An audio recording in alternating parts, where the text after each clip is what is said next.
and Miami as well. So, go have a look at there, meetup.com/XRPL-community. You can join the meetup group and you'll get notification of various stuff going on there. But that being said, I'm going to introduce my colleague, Scott Dieterman, who's here as well. And Scott is the designer, developer, architect of the Sidechains stuff on the XRP ledger. So I will bring your screen up, Scott, and there we go. So over to you, Scott. Yeah, so thanks for the introduction. So I'm Scott Detterman. I'm a software engineer on the Reple team, and I'm going to give a presentation on sidechains on the XRP ledger. So here's the plan. I'm going to split this talk into two separate sections.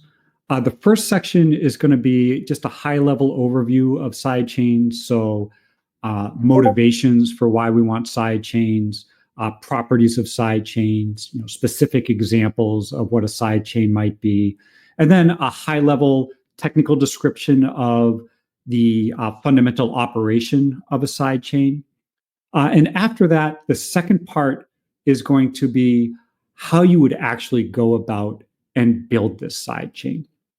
And I'd like to make this not just a presentation, but a little bit more of a conversation. So I'm going to pause a little bit after each of the sections to see if there's any questions before we move on to the next section. So let's dive in. So this is a picture of David Schwartz, who is apparently building the XRP ledger out of transistors there. And David tells a great story about his motivation for contributing to the XRP ledger in the very early days. So he had some good ideas for some features that he wanted to put on a distributed ledger, but getting those ideas adopted by an existing ledger like Bitcoin is really challenging. I mean, Bitcoin is very conservative, rightfully conservative about the features they want to add to their ledger. And even if you could wave a magic wand and get those features adopted onto Bitcoin, you wouldn't necessarily do it.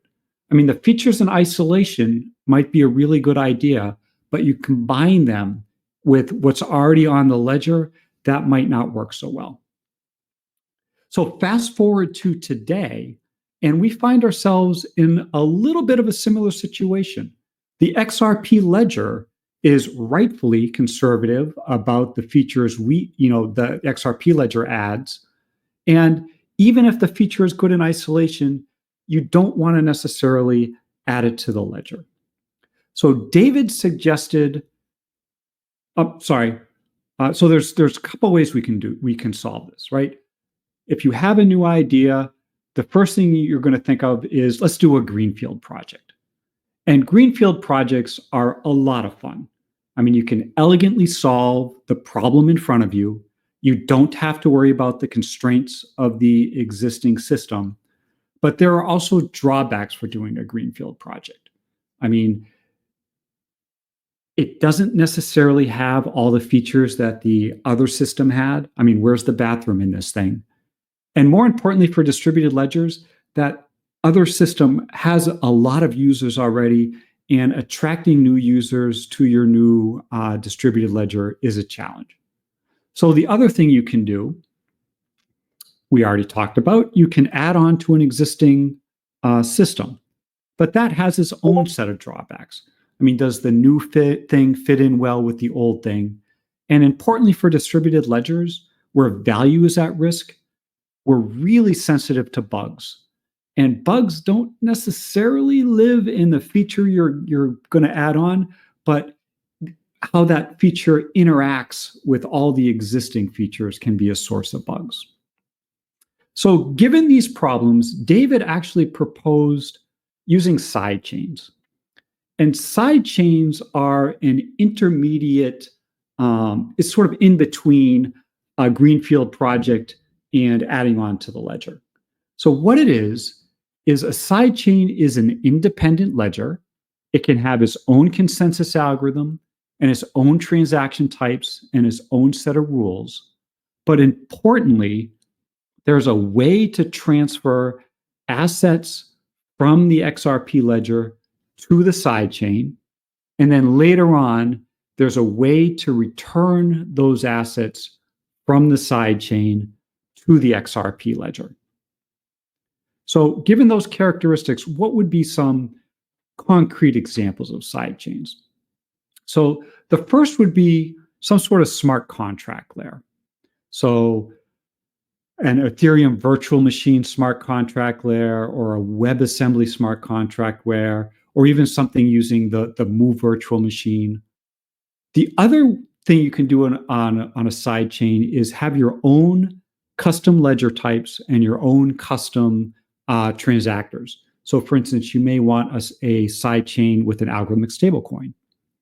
And finally, you may just want a sidechain that's just a clone of the XRP ledger, but it's a private ledger with known participants. So I think that's sort of a very high level, what is the motivation for the sidechains? What are some of its characteristics? And I think this is an okay time just to pause for a second and see any questions about what a sidechain is, what it might be good for, before we dive into a little more technical detail. I'm just looking in the chat here. One of the things that we have, of course, with Twitch is a slight delay. I mean, it's not too big, but it's just enough of a delay to make you think, oh, wait a minute, nothing's happening, and then something does. So, so there's a question here from Digeratus that says, do sidechains use their own nodes and validators? That is a great question, and the answer is yes. So the sidechain is a completely independent ledger with its own validators, if you're using, our consensus algorithm. And there's a connection between the sidechain and the main chain that we'll talk about a little bit later. But the sidechain is actually running its own set of servers that's independent from the main chain. Good question. Cool. And there's another question here. Akdiz asks, have sidechains been released? Another good question, and the answer is kind of. So we're calling this a developer's preview, and what that means is it's feature complete. So I'm not planning on adding any new features to the sidechain, but it's still in testing. I'm not recommending that it's used for storing real value. It's something that people can use to develop on and experiment with new ideas, but not put into production yet. And if you use sidechains, there's going to be bugs in these early versions. So set your expectations for that. But we are committed to making this production ready, but it's not there yet. Sure, and also as well. I'm sorry. One more thing. Let me. It is released in the sense that it's a branch on the Reple D GitHub repository. It's all open source, so the code is released and you can download it and use it today. Right, so you can go and download it, but you can't at the moment connect a sidechain to the main XRP ledger at the moment because that's predicated on, I think is it Reple D 1.8 that needs to be released? Yeah. So and that'll be released shortly. So days or maybe a week or so, but not months. Okay, cool. Let's just see here. I think that's there's a couple more. Saying here, can I clone Ripple's UNL to sync my chain's server with? No, and that goes back to one of the earlier questions, which asked if these set of servers are separate from the servers on the main chain, and they are. So if you use the UNL list from the main chain, those are a completely different ledger that you're trying to sync with. So no, you can't do that. You need your own UNL. Right. Okay. Okay. I think that's everything for now. All right. Now let's dive into some technical details a little bit. So let's talk about one of the fundamental operations on sidechains, and that's transferring an asset from the main chain to the sidechain. And we're going to start with a simplified view. This is not what we actually do, but it's a lead into the actual algorithm. So let's assume that everybody trusts me. And how would I implement a sidechain if everybody trusts me? And what I would do is I would create an account on the main chain that I control. And I would also create an account on the side chain that I control. Remember, let's emphasize that these are two completely separate ledgers with their own servers. And then when somebody sends an asset like XRP to the account that I control, I would listen for those transactions. And when I hear about one, I would sign a new transaction on the side chain that would issue an asset from the account that I control on the side chain to the destination. So two things on this. Since Alice sent her XRP to the account that I control, she needs to specify what the account on the side chain should be, and that's done through a memo in the original transaction. And the other thing is the name we're giving to this account that I control, we're calling it the door account. And the reason for that is much in the same way you'll walk through a door, to go from one room to another.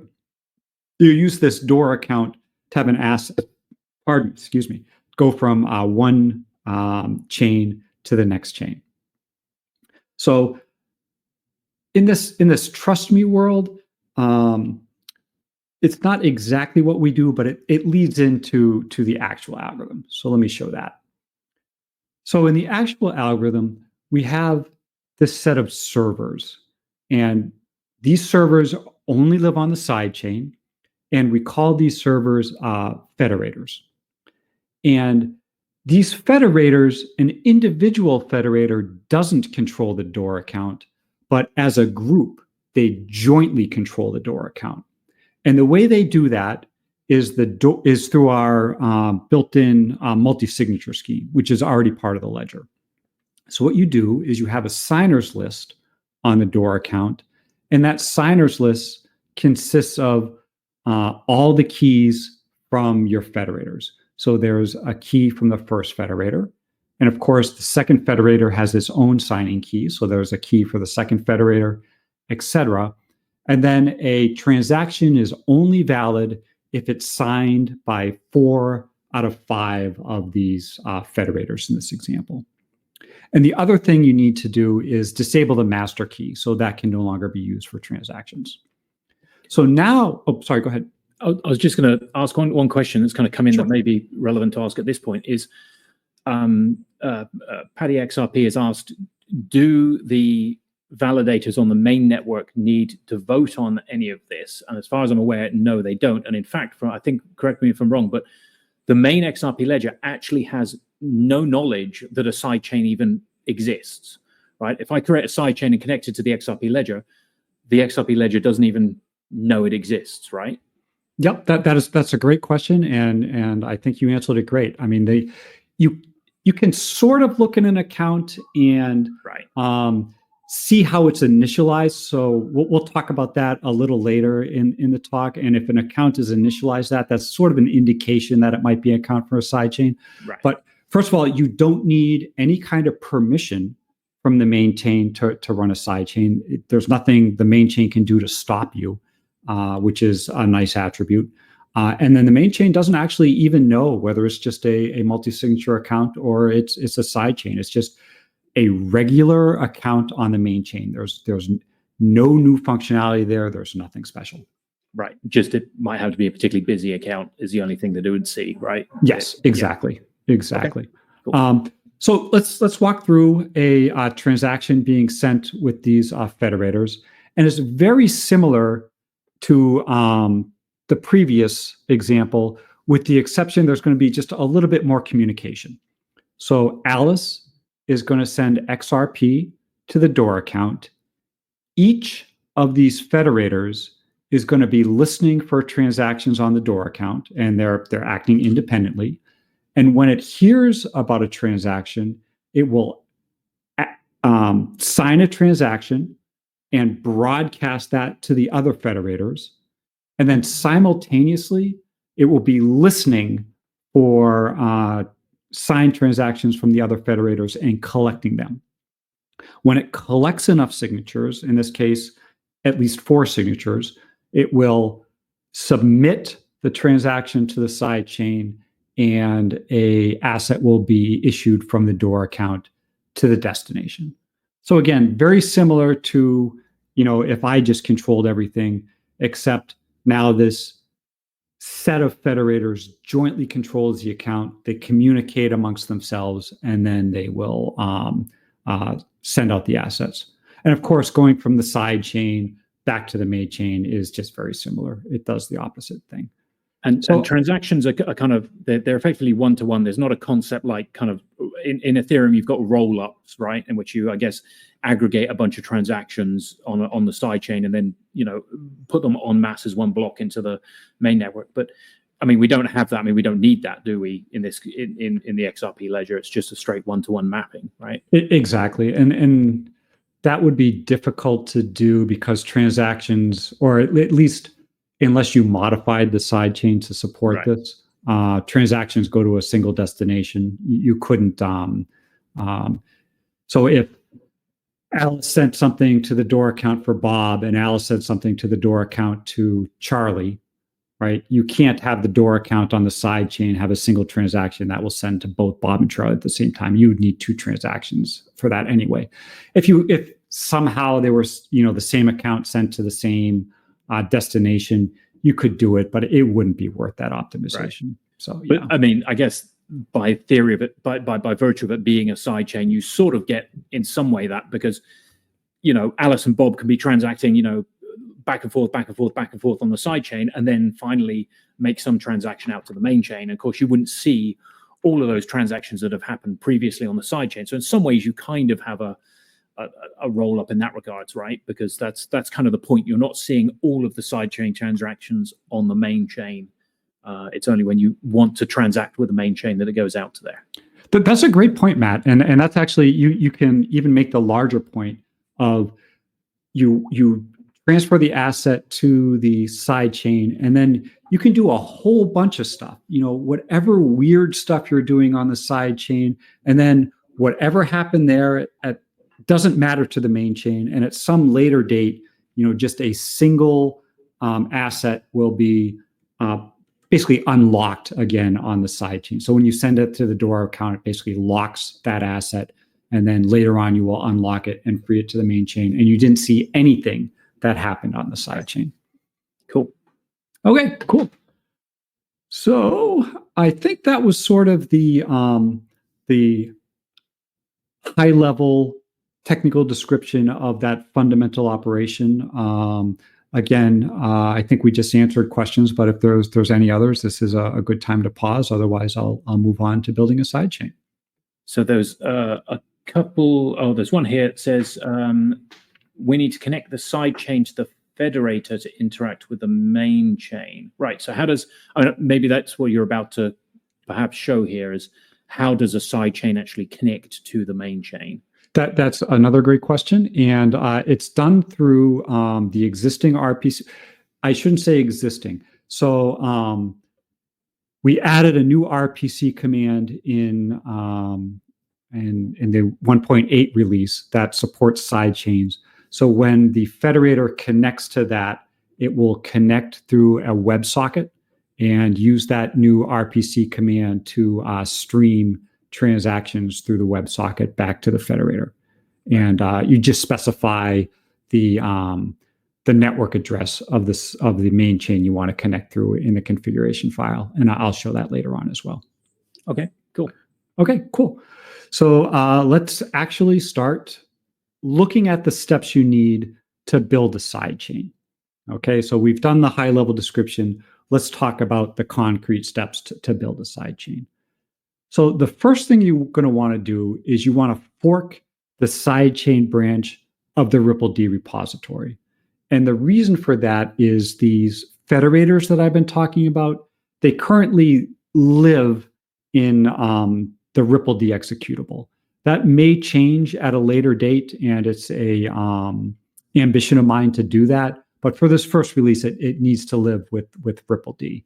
And it's also not integrated. These federators aren't integrated in with the main branch yet, so it's not released for production. So for now, you need to fork this specific branch. And after you fork that branch, you need to write the custom transactors or the custom rules or whatever thing you're going to be doing with your sidechain. And I'll make an admission here.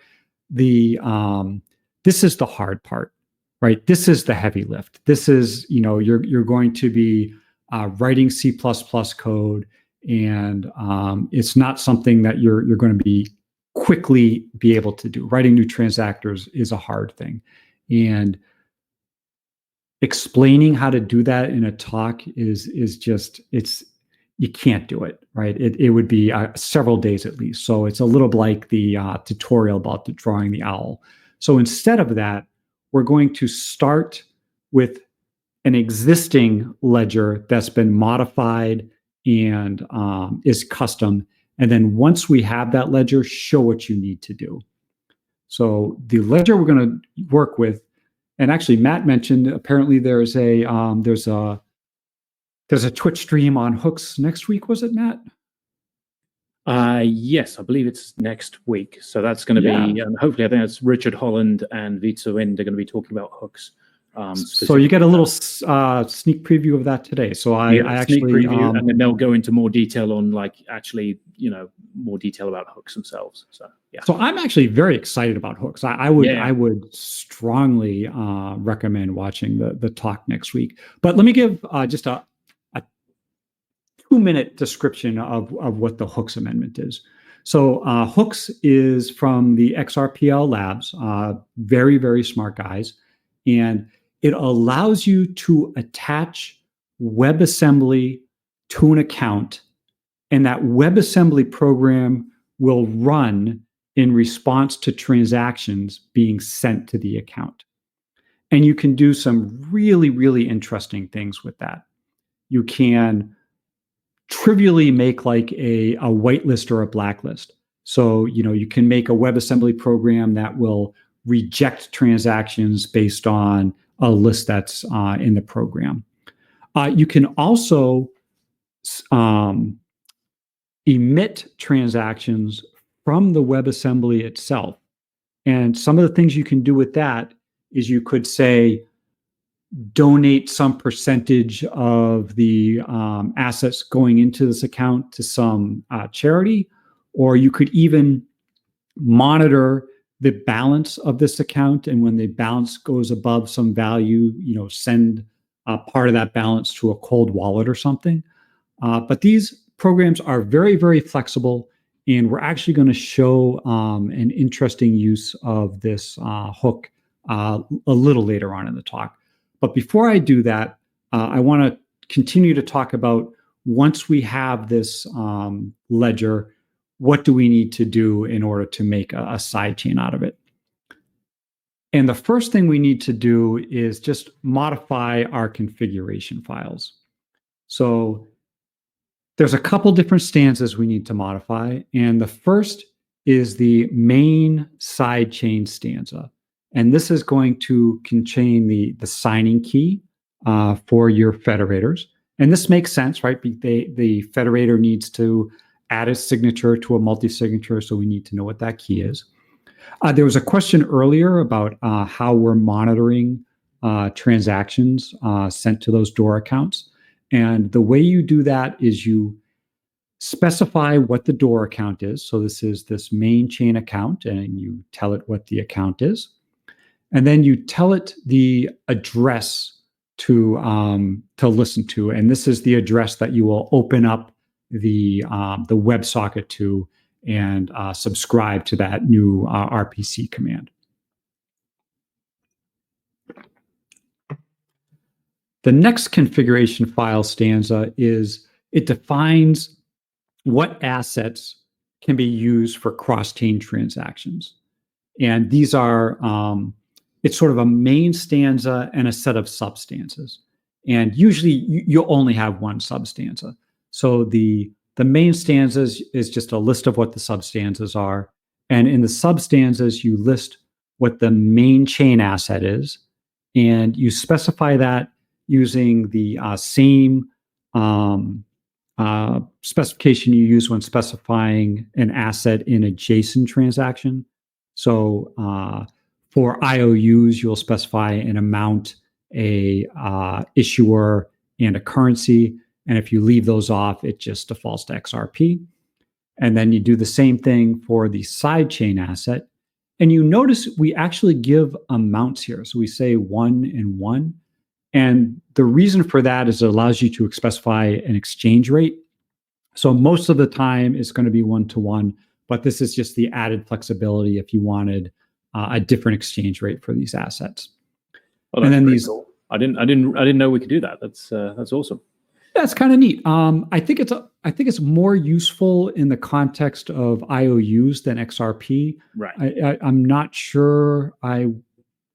There's a really good reason to have an exchange rate between XRP on the main chain and XRP on the side chain, but I didn't see a reason to forbid it either. So right. You can do it. Yeah. But again, I think everybody's going to do 1-to-1. That's just what it is. And then this refund penalty, I'm not going to go into details. A little bit of a tangent, but very briefly, it's used for error handling. And if a transaction fails in such a way that you want to issue a refund to the account that sent the failed transaction, you can specify a penalty which will subtract from the amount that they originally sent. And the motivation for this is to try to prevent abuse by you send a bunch of transactions that are going to fail. You're at least charged for that. And then the last thing in the configuration file is just the set of Federator signing keys, the public keys, Federator signing public keys that are used. And this just tells the Federator, while it's listening for signatures for these transactions, what are the signatures that it actually cares about. So when it collects, enough of signatures from these particular public keys, then it will submit it. And if somebody is signing with somebody else's, with another set of keys, you just ignore that. So just from a high level, this is each federator. Again, these federators are different people running their own servers, and they have their own configuration files.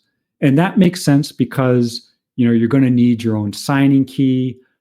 You're going to be listening to a main chain, and most likely you'll be listening to a main chain server that you control.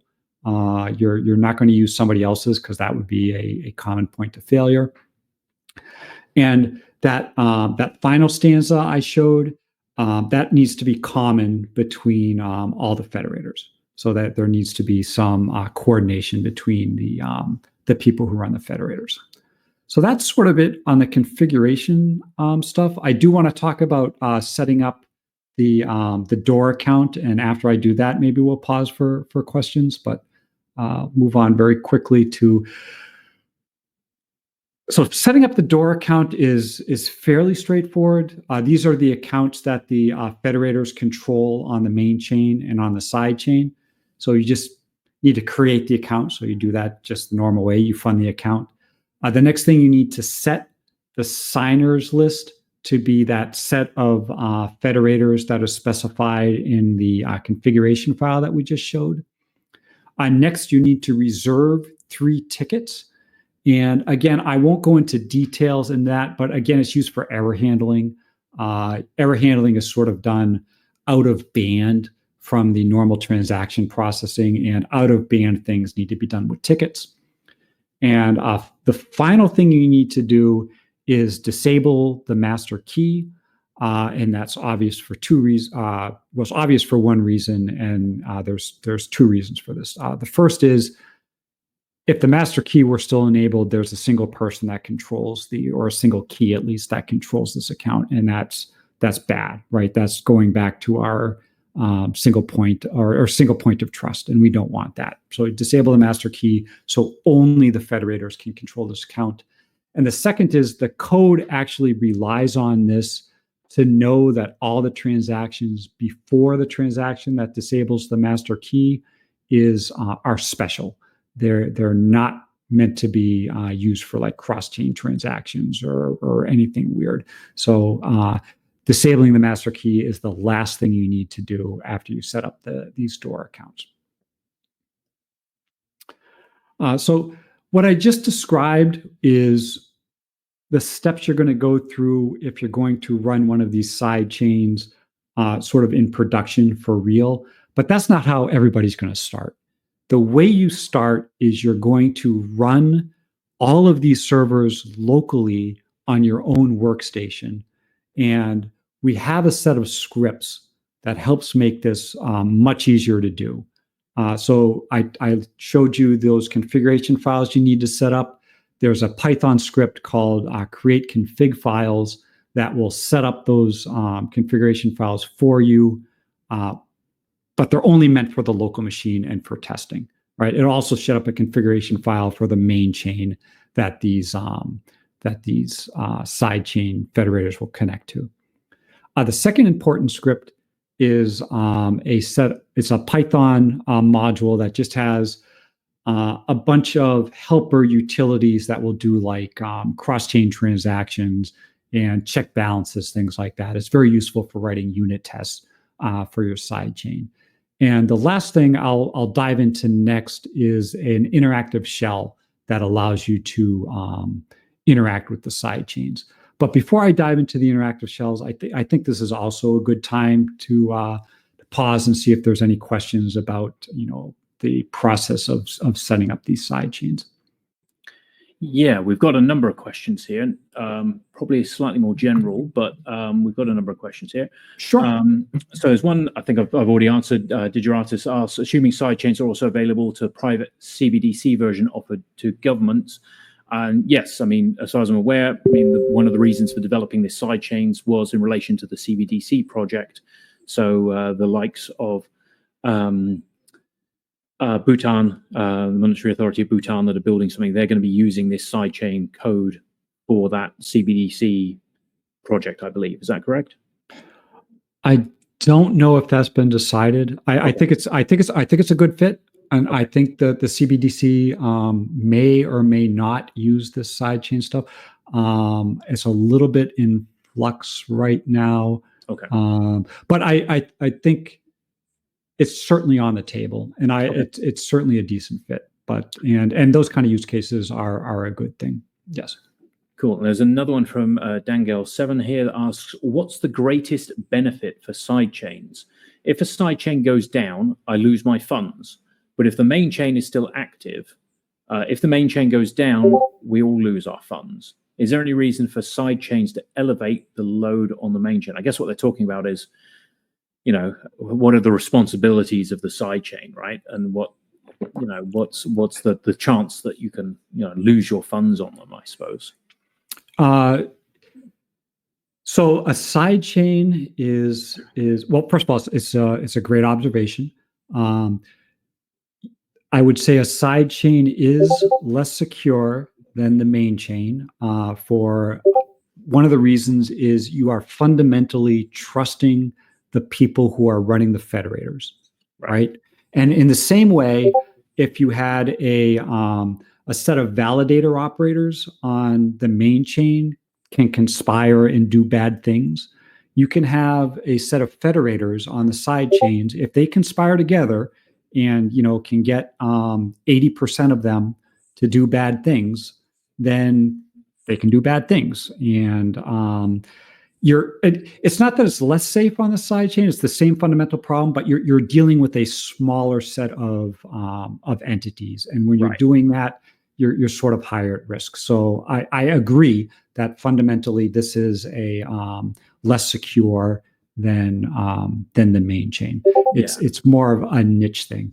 I would also if the side chain explodes, right, and goes down, there could be emergency. So the XRP on the main chain is still there, and it's still locked in that door account. And that door account is still controlled by the secret keys of the federators. And those federator operators still know those secret keys. So you would have access to that XRP, but I don't know how you would end up distributing it. It would be a mess. So Right.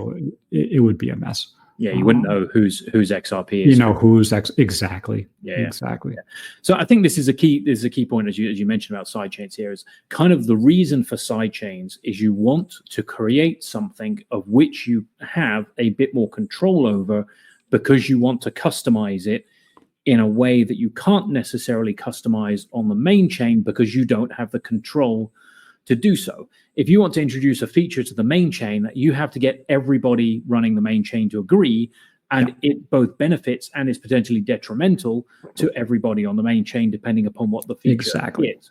Whereas if you have a side chain, you have more control over that. So really, the reason you're creating a side chain is you want to have a bit more flexibility or a bit more control. So kind of naturally, it's going to have more of it's going to be less decentralized on the basis of somebody's created it, right, in the first place, right? Exactly. So that's kind of, so yeah, when people are thinking about it, to say that it's less secure, yes, but I mean, the reason being is that it's by definition being created by somebody for a specific reason, and so that's kind of sort of why you're using it.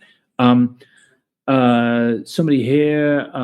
Just before you go on, so just thank you, Matt, because I pointed out, I focused on the bad things of sidechains, and you very wisely stepped in and said, yes, it's a trade-off, and it is a trade-off. So I don't want to there are bad things about sidechains, and there are good things about sidechains, and yeah, just be aware there are downsides, but there are also significant upsides to doing this stuff as well. And that is, you can add features that don't necessarily fit in with the main chain, or even if they do, you can move much more quickly and get new features into production using sidechains. So I just want to thanks. We can go on to the next one.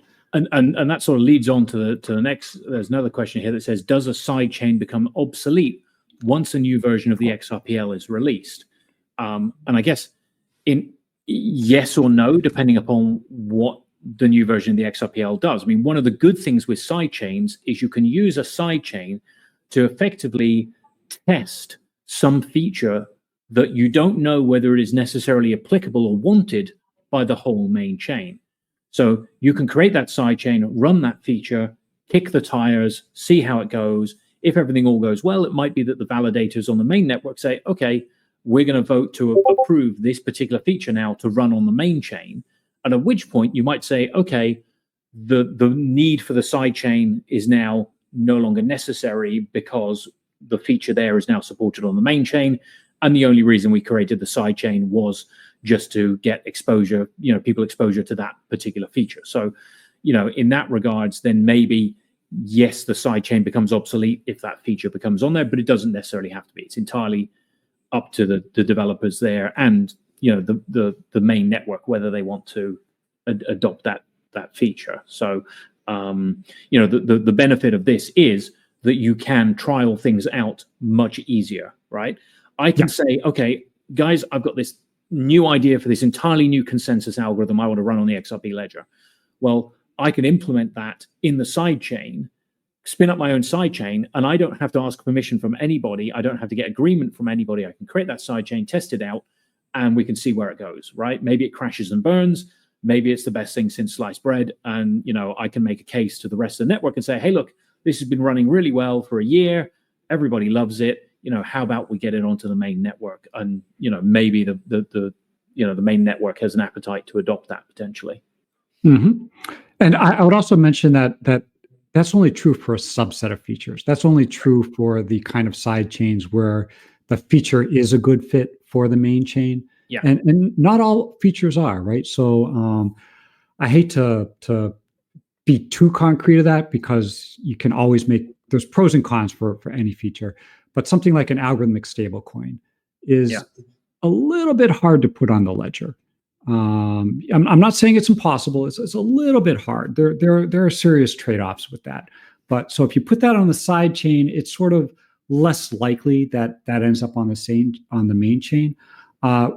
For another example of a feature that might end up on the main chain, but you still might want to do these side chains would be like a smart contract layer.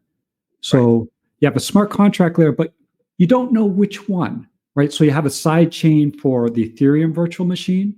You have a side chain for WebAssembly. You have a side chain for Move, right? And I guarantee you, if a smart contract layer ends up on the main ledger, it's not going to be 3 virtual machines, right? It's going to be one of them. And so maybe one of them gets adopted, but the other two the other two side chains are still relevant. And if, say, the Ethereum virtual machine doesn't get adopted, there's still a need for that kind of smart contract layer. Yeah. And another example as well, I thought that would be actually, this is quite interesting, is things like storage, right? The XRP ledger only has a limited amount of storage capability, storage capacity for each transaction. You've got a memo field that's restricted to a certain size. Now, you don't want people uploading, JPEGs or movies or whatever, huge amount of data on there, because everybody has to store that on the XRP ledger. But you might want to have a side chain in which you say, okay, I'm going to create a separate side chain. I'm going to optimize this for storing NFTs on chain rather than storing them off chain in some IPFS or something like that on chain. Whether that's a good idea or is a bad idea, totally irrelevant to this, but you could choose to do that, right? And you could say, okay, I'm now going to allow, whatever, 10 meg storage per transaction or whatever. And you could choose to do that, right? Without impacting the rest of the network, for doing that. So, I think that's a really interesting idea. I think we should get on that. Yeah. I do. I think that no, it's a serious, interesting idea. And those are the kind of ideas that sidechains would be good for. Yeah. And that's not going to be adopted by the main ledger. That's just not happening, right? So that's a really good example of a feature that as much as I hate to say never, that's never ending up on the main ledger. Yeah, exactly. Yeah, just the storage requirements. People are not going to, because everybody has to store everything, right? And that's exactly. People are not going to necessarily want to do that. So cool. Okay. Exactly. Well, yeah, I think that's most of the questions I've seen here for now. Yeah. Cool. So the next thing I want to talk about is I really like this tool, and this is called the Reple. And a Reple is just an interactive shell. It stands for read, eval, print loop. And it's just a way of having a conversation with the sidechain. So it's a way of quickly experimenting with what your sidechain is doing and running cross-chain transactions. So I'm actually going to switch from these slides to a terminal. And let me do that now. So this is it. I'm hoping that font is big enough for everyone can see. I made it nice and big, and we'll just dive in. So the first command we'll look at is server info. So you type a command, you get a response. It's not one of these fancy web apps. I work on back-end stuff, so I tend to build systems like this, but I still find them fun. I really do. So okay, server info. You can see there's 2 categories. There's a category for the main chain and a category for the side chain. Remember, these are 2 separate ledgers. And on the main chain, you'll notice there's only 1 server running. And the reason for that is this is for debugging.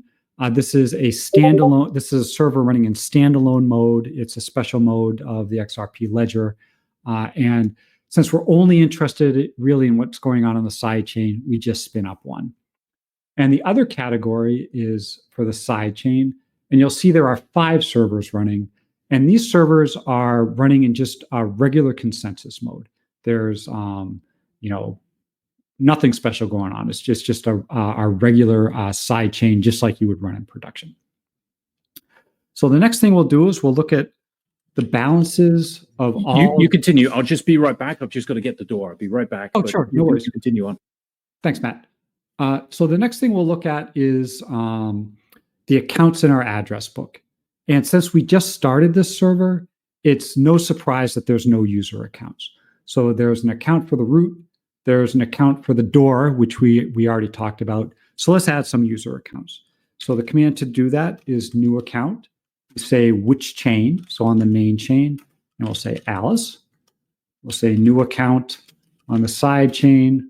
We'll say Brad, and we'll also fund the Alice account. So we do that just by making a payment on the main chain from the root account to Alice of, say, 10,000 XRP.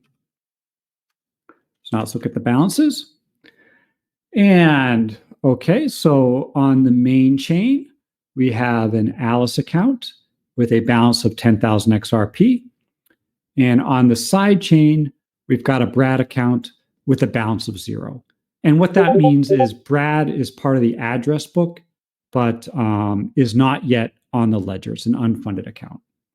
So I'm actually going to clear the screen just because I'm afraid going toward the bottom, you can't see as well. So let's look, show those balances again. And now for the first time, we're going to do something specific to sidechains. We're going to do a cross-chain transaction starting from the main chain from Alice to Brad of, say, 5,000 XRP. And let's look at the balances again. Okay. So that looks like it worked. And let's confirm. So Alice started with 10,000 XRP. She sent 5,000 XRP. So she has 5,000. She has slightly less than 5,000 XRP. So the delta is slightly more than 5,000. And the reason for that is there's a 10 drop fee for transactions. So that works out. And then on the side chain, Brad went from an unfunded account, so 0 XRP to 5,000 XRP. And if you think back to the explanation of how these cross-chain transfers work, Alice, what actually happened behind the scenes of this cross-chain command is Alice made a transaction that sent 5,000 XRP to the Door account. Those federators were listening for transactions on the Door account, found a new one, signed a new transaction for the side chain, and issued XRP from the Door account to Brad, which now has $5,000. And if what I said is true, that means that the balance of the Door account should have gone up by about 5,000 XRP. Let's see if that's true. So the Door account started with about 10,000 XRP, ended with about 15,000 XRP with a delta of 5,000. That looks correct. Okay, so that's a cross-chain transaction. But we haven't shown anything on the side chain that is different from what happens on the main chain, right? So far, it's all the same rules. So let me show you something that's custom to side chains. But first, let me make a new account on the side chain, say Carol, and I will fund Carol's account. So pay on the side chain from Brad to Carol, say, I don't know, 2,000 XRP. Okay, let's look at balances. Okay, so we have our side chain with a Brad and a Carol. And now we're going to add a hook. And this hook is inspired by those scams you see on social media. And the scam runs something like, somebody will pretend to be somebody important in the crypto space, but for now, we'll say they're Nigerian scammers or something, right? It's your typical scammers. And they say, if you send me XRP, I will send you twice as much XRP back, right? So we're actually going to build a hook that really does that. So instead of being a scam, it's going to be not a scam.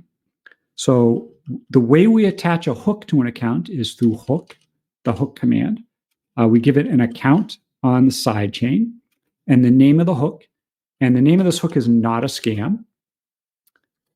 And the way we got not a scam is it's actually it's some C code that's compiled into WebAssembly and then serialized up to a ledger in a transaction. So that's what actually happened behind the scenes.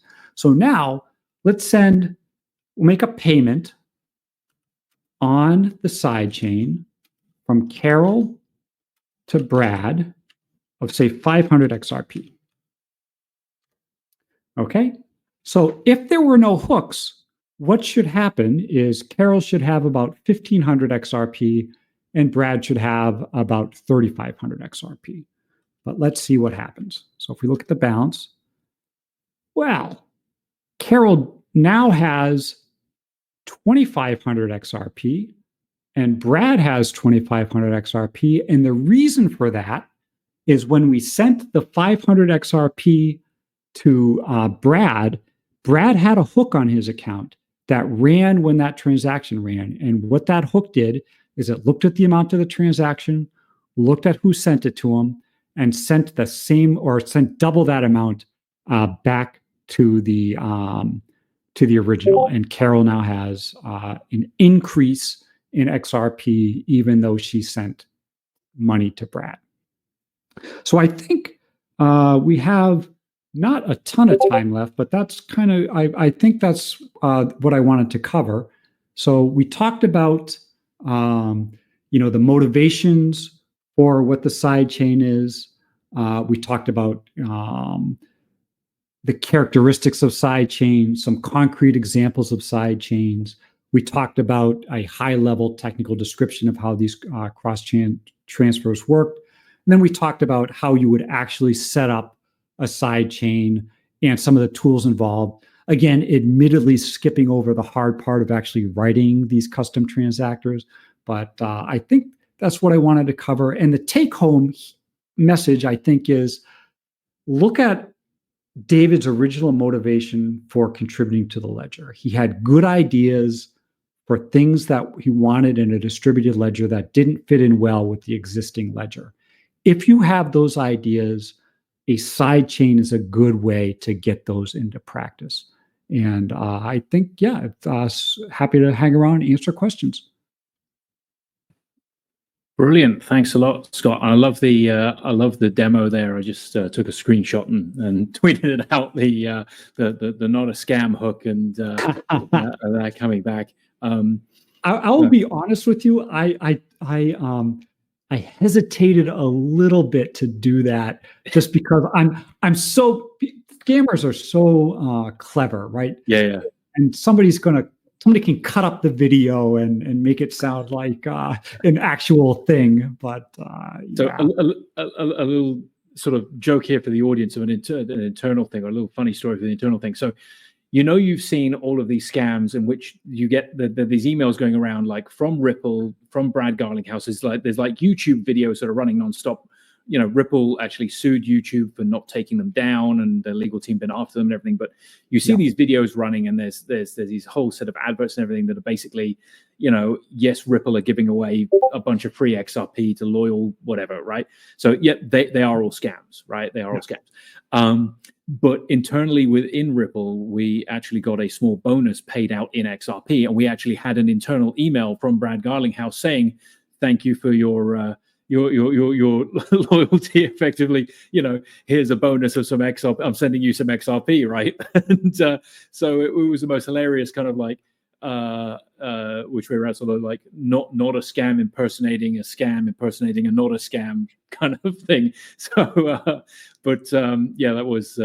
was quite amusing in that. So in terms of questions, I think we've got at least one here. How long until sidechains will be production ready? How long until hooks on the main network will be production ready? Well, the first one might be easier to answer. The second one, not so much. So the first one, when do we reckon sidechains? So what do we need to do? We need to get Ripple D 1.8 out, which is imminent in the next week or two, something like that. Is that by right? next week, yeah. Yeah, by next week. So Ripple D 1.8 needs to come out.